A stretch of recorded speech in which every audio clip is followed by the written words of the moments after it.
Hello, everyone.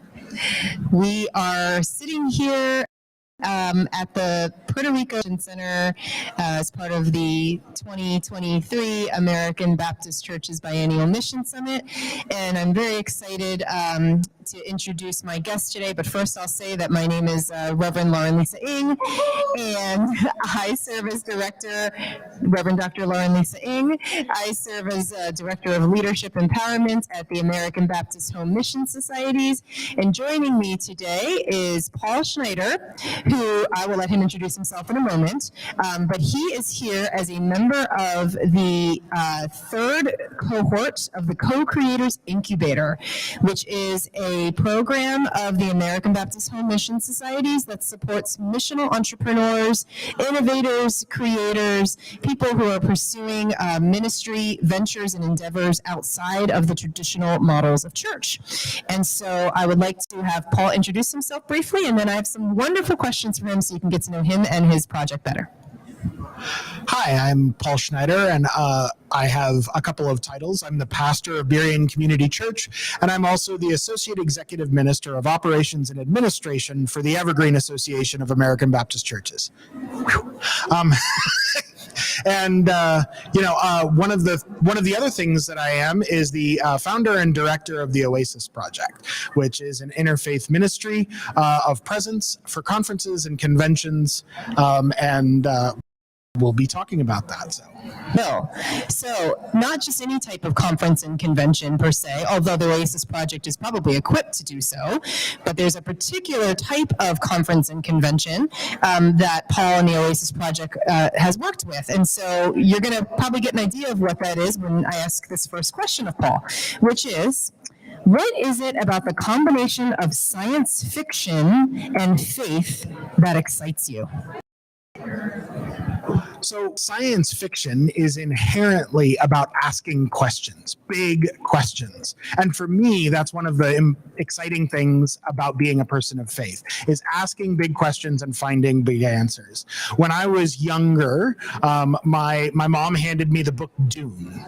And I read through Dune, and I was young enough that I missed a lot of it, but there were two things I got out of it. One, that religion, that water is precious, and two, that you can make religion say anything you want to. And I went to my pastor, who was Dale Edmondson at the time, and I said, Dale, this book says you can make religion and say anything you want to. And he knelt down and he looked me in the eye, because I was small enough that he had to do that. And he said, that's right, which is why you have to learn how to read for yourself. And I'm not saying that's why I went to seminary, but that might be why I went to seminary.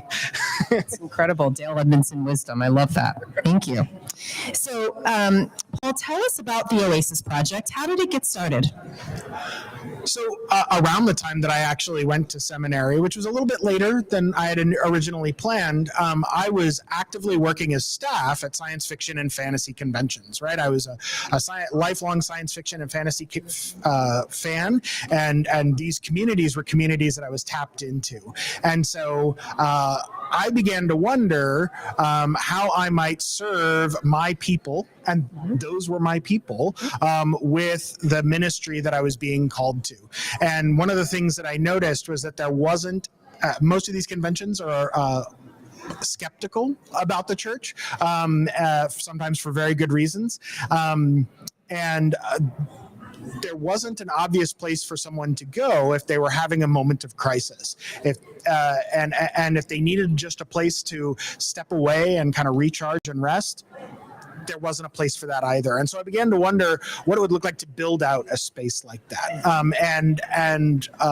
I began the process of figuring out what that would look like. And I began collaborating with people in other faith traditions. And together we kind of formed the Oasis project. The core idea was mine, but other people coming on board made it richer and more developed than I ever probably could have managed alone. Yeah, I love that. You do have an incredible team. And, you have mentioned just now and at other times that the Oasis project is intentionally interfaith. So can you share more about why you feel Oasis needs to be an interfaith ministry?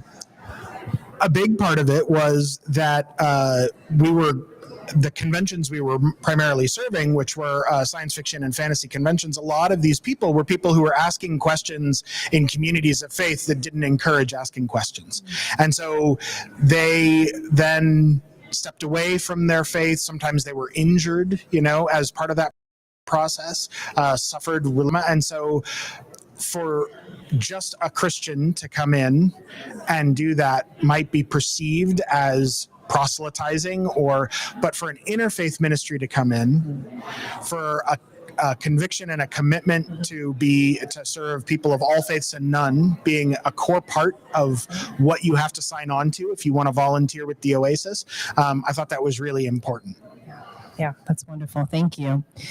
Okay, so Paul, you've completed some very interesting doctoral work around pop culture and faith. You also co-presented a paper at the Theologians Conference that some people may have heard about, or heard a few days ago. Tell us about how your research intersects with the Oasis ministry. So one of the things that I think is really true about pop culture today is, in an increasingly secular society, are these stories that we find in pop culture, they are the meaning-making stories of that society. They're no longer relying on the religious stories, the stories from scripture and so on, to do the meaning-making work anymore. They're developing their own. And so by leveraging those meaning-making stories, including science fiction and fantasy stories, it provides an opportunity to communicate the gospel message, the good news, in another way, to have a shared language that allows us to reach out and build connection in another way. And so as far as the Oasis goes, part of the reason why I started in those science fiction and fantasy communities was that I already spoke that language. I was familiar with the shorthand. I knew the stories. I got the jokes, right? And I think back to Matthew and how Jesus sent out his disciples. He said, don't go to the Samaritans, don't go to the Gentiles, go to your own people, right? Because that familiarity allows you to make a deeper connection than you otherwise might.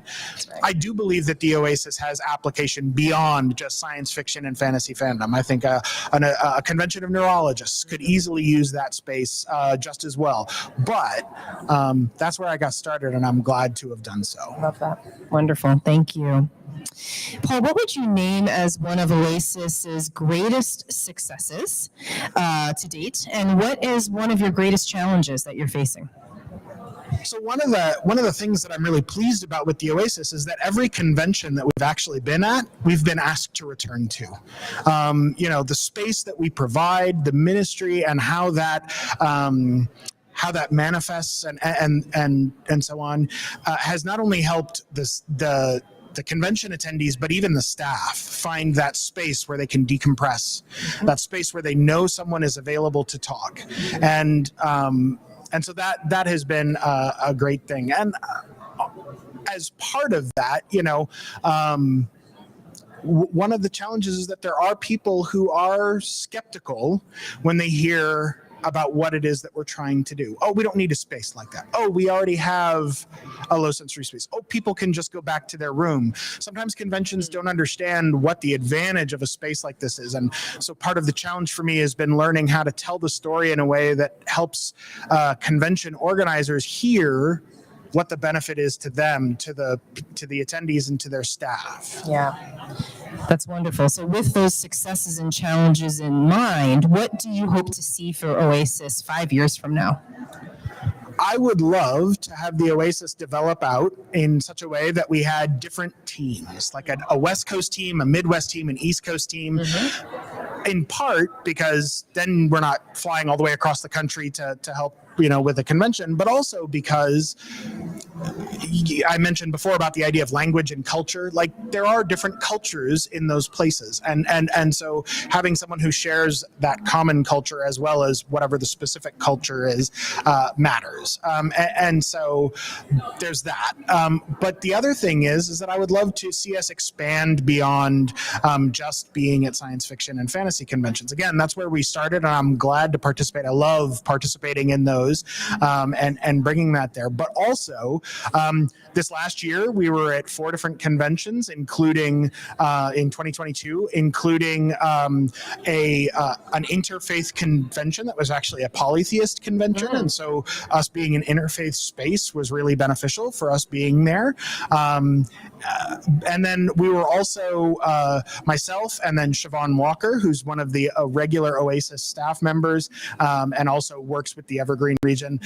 We were asked to run the Safer Spaces at WorldCon in Chicago, which is the World Science Fiction and Fantasy Convention. It happens at a different place around the globe each year, and it's where the Hugos, which are like the Emmys of science fiction, are given out. And so we did the Safer Spaces there, and they appreciated it so much that they asked us to do the Safer Spaces for Glasgow in 2024. So we'll be going to Glasgow. So I'd love to kind of become a regular on that and reach out to more science fiction and fantasy conventions, but also conventions beyond. Yeah.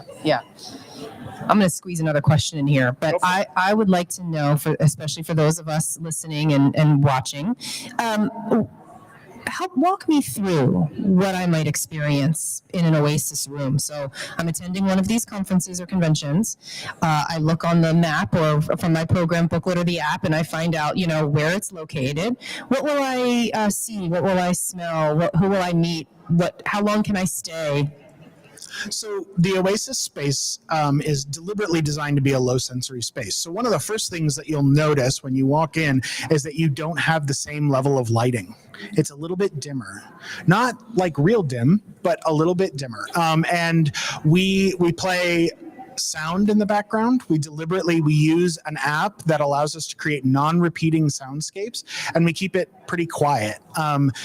But that way it's not total silence, which some people find very unnerving, and it's also not very loud. And we actually use that sound because we don't require that you be totally silent while you're in the space. People can have conversations, but we want to keep the volume down. And so when your conversation can be heard above the background noise, that's our cue to ask you to just be a little bit quieter. We'll often have tools, either meditative tools or books and things like that on the table. So someone who wants to come in and just tune out the whole world can do that. And as for how long you can stay, it really depends on what you need. We have some people who will come into the Oasis and they'll be there for 5 or 10 minutes, but they'll come back 4 times during the day. And we have some people who come in and they need to be there for an hour. And some people who just come in and they're there for 20 minutes and they're good, and we might not see them again. And so it really just depends. People kind of self-select on how to use the space. But the advantage of having an interfaith team of clergy there is somebody who comes in who really seems to be struggling, we can reach out to them and we can say, hey, is everything okay? How can we help you have a better convention experience? Did you want to talk? That kind of thing. Just offer to be present with them. I'm squeezing another one in because I find this so fascinating. Okay, so as we all know, we learn from those we minister to. Right. So for those of us listening who may be in more traditional ministry contexts, what would you say, what can we learn from the people you encounter through the Oasis project? So one of the things that I learned, and it took me a little while to kind of clue into this, that holding that space was sometimes enough of a ministry itself.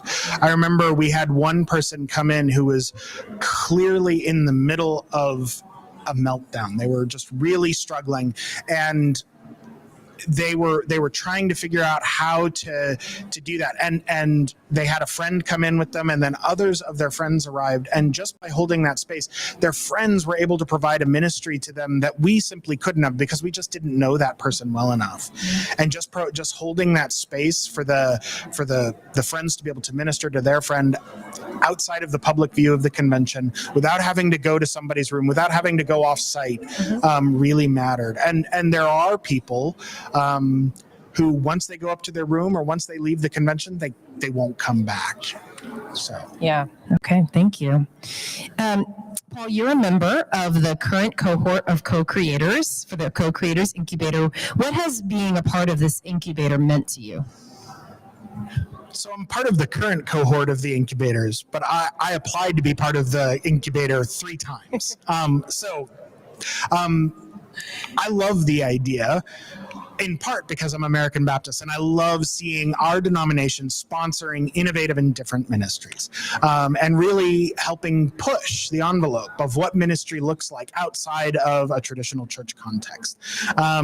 So that's, on a denominational level, that's one of the things I'm really proud of. But as someone who's participating in it and receiving the benefits of it, the camaraderie of the other innovators, not just the current cycle, but previous cycles, and the way that they've contributed to our learning and our knowledge, the way that they encourage us and kind of cheer each other on. The coaches who we've been working with, who have just been, top notch. I'm really looking forward. I'm going to be in California next week, and I'm meeting up with Tony, who's my Tony Gepistone, who's at the Quest in Nevada and does Brave Maker, and I'm really looking forward to having that conversation with him. So just there's been a ton of encouragement and so on. And I won't lie, the grant helps. Yeah, absolutely. There is a grant. Yes. And so having been through the application process a couple times, 3 times, what advice do you have for other missional entrepreneurs who may want to consider applying to the next cycle of the Co-Creators Incubator? So the first thing I'll say is don't give up, right? Persevere, right? One of the questions I asked, when I came to the third cycle and I was listening into the information session, was like, should I even apply? Like, this is the third time I'm applying. And I will never forget what you said, Lauren. You said, you clearly believe this ministry still has value for you to be applying for a third time for the same ministry. That's important. And so I tell you to persevere. But I'd also say, go into it willing to see your idea develop and grow and change, and sometimes in ways you can't expect. One of the most impressive, one of the things that really hit me the most was during our initial gathering, we met each other. And then we talked, there were small groups that met each other. And then someone else pitched the Oasis off of the half-hour conversation that we'd had together, where I'd heard their ideas too.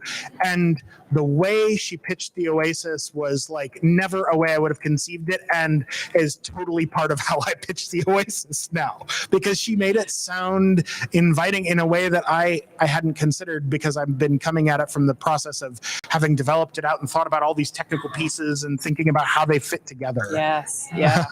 Yeah. Hearing your own dream and vision shared back with you from someone else's perspective is always eye-opening. So that's a wonderful component of the incubator.